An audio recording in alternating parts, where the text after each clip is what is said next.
This is Over 50s Wisdom, and I think we all know somebody or have had experience with diabetes. Now, diabetes type 1, of course, is the worst of the bunch, and Natalie here has a story to tell. It's quite interesting. Natalie, what is this? I do. Thank you, David. Usually type 1 diabetes was traditionally called juvenile diabetes because it was always children, or it was recognized that it was children would get diabetes. Nobody really has ever pinned down what caused type 1, but it's an autoimmune disease. So completely different from type 2. It almost needs a different name because with type 2 diabetes, your body's still producing insulin, but because of your lifestyle choices, shall we say, your body isn't absorbing the insulin that it's making. But with type 1, your pancreas shuts down and you stop producing insulin. So are you saying that type 1 then is something that normally people are born with and they have to deal with throughout their whole life? And type 2 comes with overweight and lifestyle. Yeah. Quite often children, school-age children, develop. It's far more common, and they'll become sick very quickly, and perhaps in just the space of a couple of weeks, and then diabetes will be diagnosed. You're different. You're very special. I'm different. So it's far more unusual for this to happen to someone later in life. And I was 42, and I had discovered that I had excess sugar in my urine, and went to see my GP, and he was like, oh, well, you know, you're over 40 and you're a little bit overweight, dear, for your height, and yeah, type 2 diabetes. Right. Just take the tablets and that will help you absorb the insulin your body's producing. So did he diagnose you with type 2 at the time? He did. Ah, right. Which you might expect, being, what, you're 52 now? Yes, so it was 10 years ago. 10 years, it's a 42-year-old. You might expect that. Nobody would have expected type 1 coming out of the woodwork. No. Okay. But in fact, for about 9 months, I was becoming thinner and thinner and thinner. I was back to the size and weight I was when I left school. So, thinking it was great. But my GP was like, well, there's no way that you can be eating as healthily as you tell me you are and still have blood sugar this high. How long was this going on for then? Sorry? How long was this going on for? This went on for about 9 or 10 months. And how were you feeling? I was feeling rubbish. I was so tired. I would come in from work. I was working in the mornings. I would come in from work. I'd have to have a nap on the sofa before I had enough energy to go and do the school run. I was feeling really bad, very thin, as I say, and just really wasn't myself. And the doctor said, right, I'm going to send you to a dietitian because clearly you're still eating loads of sweets or something. And I'm like, I'm really not. Wow, I've heard before when they disbelieve what you tell them. Yeah. And I literally had the Diabetes UK food book that tells you, because when you're looking to control your diabetes, you actually count carbohydrates, not sugar. So things that you might think, oh, that's a vegetable, that's healthy, but if it's quite high in carbohydrates, it's not great for a diabetic. So I was really following the rule book. What kind of examples have you got there?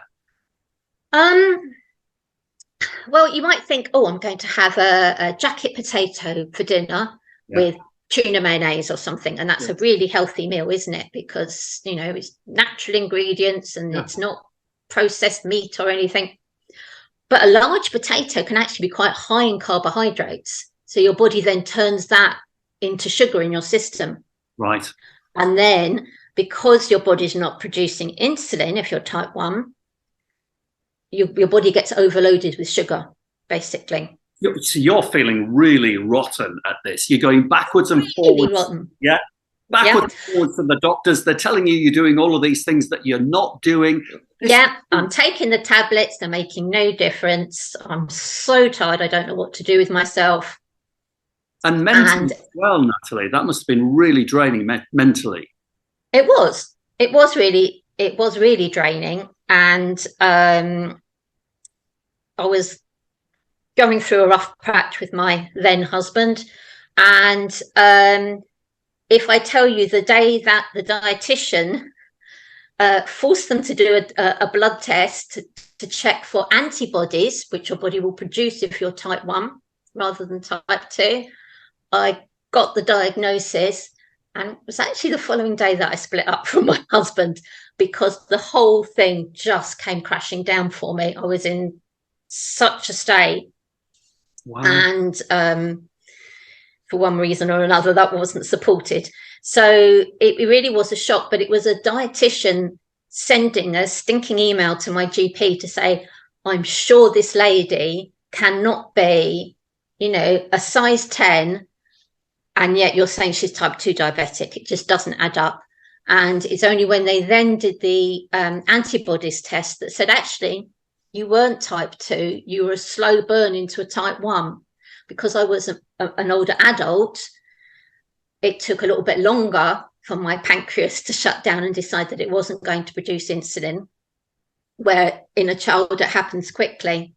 Now, but they think, if it wasn't for the dietitian insisting you had a blood, I could have ended up in a coma, diabetic coma. You may not be here. Really? Yeah, I may not have been here. I'd actually passed out on the school run and had face planted the pavement a week or so before. I can only imagine what the other mothers were thinking. Yeah. You poor thing. What an ordeal. It was. And then obviously they went, oh, whoops, you are type 1 diabetic. Better start you on insulin immediately. And then you start on insulin, which they have to sort of do slowly. But it took about 2 months at least before the permanent headaches stopped, because I was very rapidly reducing the level of sugar in my body that I'd been used to operating on. Yeah. And so it was a very big metabolic change, but in a short period of time. When you found out that you were actually type 1, that must have been a massive relief as well, because you must have then thought, I can get better, because you must have been thinking, I'm never going to get better. I don't think I realised, truth be told, how ill I was, because I was running on fumes, but my husband travelled away a lot of the time. So I was working part-time, 2 kids, school run, the whole, doing the PTA, I was still doing the whole thing. And yet, and how are you now? 10 years on, are you still type 1? I'm a lot healthier than I was. Right. Unfortunately, the synthetic insulin does make you put weight back on. Right. But now, joy of joys, menopause is also having a factor with my insulin absorption. Okay, but you can handle it. You can control it. Yeah, and you look very slim to me. I must say you do. So you look very healthy. Really good. No, I'm okay now. But it's I would say a lesson learned for anyone who is probably over 35 or less. If your GP tells you that you're type 2 diabetic, but you don't think that you're the size or the lifestyle that usually adds up with type 2, then insist on having an antibodies blood test. Now that's key then, isn't it? Because you had to go. That's absolutely key. Right. Well, so that's a really good tip to give. I'll any websites actually that you might be able to recommend me to link below the video if there is anything. Well, Diabetes UK. Yeah. is the main source of information, really, for all types of diabetes. But they're obviously a registered charity, but they are a wealth of information, and they are always as well at the cutting edge of the research. There's an awful lot of technology that has come into play for type 1 diabetics in the last couple of years. I now have what is known as a continuous glucose monitor, which is a little disc that sits on my arm. Yeah. I've seen those on people. Yes. Yeah. And I mean, sometimes top athletes might use them for monitoring things. But for me, I've got this on my arm. All I need is a mobile phone. I scan my arm. Incredible. It tells me what my glucose has been, not just then, but for the last 8 hours. So I can make really informed decisions about injecting more insulin, or perhaps the exercise I just did, or whatever. It gives you so much more information. And I choose to inject my insulin because I like having the control of that. Some people have an insulin pump, which is kind of just it's a drip feed in the background, but then also you can change the setting depending on what you're eating. But what they're really close to doing now is having what they call a closed loop system, where your continuous glucose monitor just tells your pump how much insulin you need, and you just don't have to think about it. It's like you're not even diabetic. That's only probably about 5 years away now. Oh wow, that's very hopeful, because yes, it is a lot of wonderful. Is life good now? Yes. Yeah, life's good other than that. And yeah. What about the experience overall? Keep busy with my the experience overall. What has it taught you, apart from, I'm afraid to say, you've got to question doctors occasionally if it just doesn't feel right. Anything else? You look at life differently now. I think yeah. I mean, I think with GPs, the hint is in the name. They are a general practitioner, and they are, a jack of all trades but master of none. And it's, there's so many different conditions that they're supposed to be, involved with. Then definitely, if you suspect diabetes of any kind, talk to your GP, surgery, and ask who's the diabetic lead in the surgery. And also, I think just listen to your own body. If you know something sounds wrong, don't allow yourself to be fobbed off. Do some research. I joined a lot of like Facebook groups and stuff like that. There is nothing better than the collective wisdom of other people with the same condition as you. And is that a top tip? They've been to share the condition. I think so. And for the people. Yeah, and you can definitely. There's even sort of subgroups you can join. For example, type 1 and menopause, or sometimes people that are later to type 1. They call you type 1.5. Oh, right. Because there is actually lots. It isn't as simple as type 1 and type 2. There are lots of different subsets of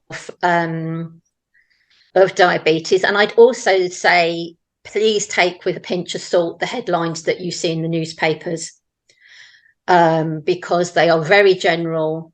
And 9 times out of 10, they're talking about type 2 diabetes, not type 1, but they fail to make the distinction between the two. And how rare, Natalie, is it for somebody in their early 40s, like you were, to be diagnosed with type 1? I think it is quite rare. It is quite rare. Actually happened to Theresa May. Did it? Our ex-Prime Minister. Wow. They think... and from experience, I know of even younger children who have become diabetic. If you're run down, you're very stressed, and then suddenly you catch a bad virus. And looking back, that is definitely what happened to me. And your body doesn't know how to cope with that virus, and basically has the opposite reaction to the one it should have, and your body starts attacking itself rather than the virus. It goes into almost a self-destruct mode. Yes, you do. Yeah. So you have the wrong. Your antibodies have the wrong reaction to meeting a virus. So I was very busy, very stressed, and I was working at the time in a preschool. And from one of the delightful children, I caught shingles because they all had chicken pox, and was really quite unwell with it. And looking back, actually, that was the time when I think it first started to affect me. And well, thank goodness then we sort of thought, you found it, you got it. So I did change GP because I actually moved house, but I did change GP, and yeah, the people I'm with now are very good, and I have a specialist diabetes nurse that looks after me as well. Well, brilliant. I think what you've done in telling your story, I think you're giving lots of really good advice to people. Not only I hope it just waves a little warning flag for some people, you know, of symptoms that they might be suffering. Exactly that. So, Natalie, thanks so much. Thanks for getting involved, sharing the story. It's a great story. You look great. And thank you. Well, fantastic. Yeah. It is, yeah. The technology helps now to keep it under control. So thank goodness for that. Well, thanks again. Thanks for joining us. Nice to see you in person. You too. Bye-bye. Take care. Bye.